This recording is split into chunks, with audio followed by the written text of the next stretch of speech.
Hello everyone. So with all the news of GM and Ford and Rivian joining the Tesla Supercharger network and using their charging standard, and eventually will add it to their cars using the same port, I wanted to clear up some confusion that I had, and I'm sure if I had it, other people had the same confusion. And that's the fact that it seems like mainstream media is confused that right away these companies, GM, Ford, Rivian, etc., are going to right away get access to all the Tesla Superchargers. Well, I don't think that's the case, and I got an article here from Yahoo Finance that should help clear it up. So the headline here from Yahoo Finance: Tesla, here's the Supercharger network that Rivian, Ford, and GM are joining. There are over 45,000 superchargers available globally, with roughly 17,000 of them located within the US throughout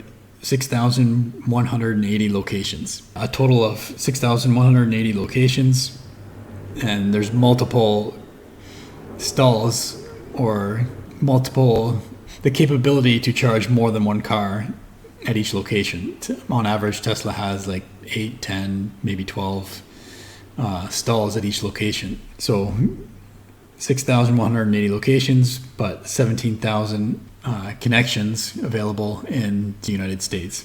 And here's a map highlighting the locations, all the red dots being Tesla Supercharger locations.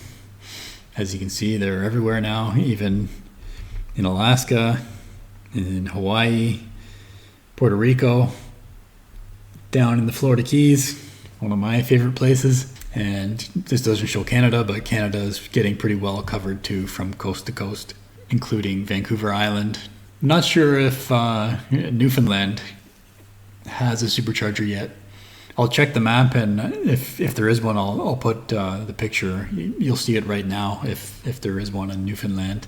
But last time I looked, there was not. So yeah, the mainstream media has been saying, everyone makes the comment like, oh, like the Tesla owner is not going to be happy when they have to wait in line behind a Ford F-150 Lightning or a Chevy Bolt or something like that. However, initially, as noted here with this comment in the article, though the Tesla Supercharger network touts over 17,000 charging plugs, only about 12,000 of those will be available to Ford, GM, and Rivian owners. So at least initially, non-Tesla owners will not have access to every single Tesla Supercharger location or connector. It's not clear how they're going to divide this up, but I would assume that the sites that are busy that are already being used at basically max capacity, or there's hours when there's lineups for the supercharger.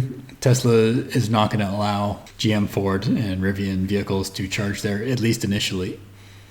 The question remains in my mind, what's going to happen come 2025 when these Ford, GM, and Rivian vehicles will be equipped with the proper port, where they don't even need an adapter anymore. Tesla has the magic dock for current non-Tesla vehicles to be able to use their locations. But in the future, these companies have said that they're going to put Tesla's charging port right into their vehicle. They're going to build it right in. So at that point, I guess, Tesla still could limit them via software where they can go, but it remains a question in my mind, like at that point, well, shouldn't they get access to all of them, or will they get access to all of them? Hopefully by that point, Tesla will have built so many locations and connections that they won't have to hold back any non-Teslas from any location. But that remains to be seen, and that remains as a question in my mind. If anyone knows the answer to that question, let me know in the comments below.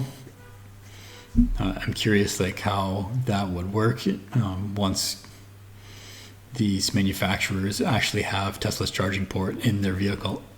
But yeah, I just wanted to clear that part up, that initially, I think even most of 2024, these GM, Ford, and Rivian, etc., are not going to be able to access every single Tesla Supercharger location.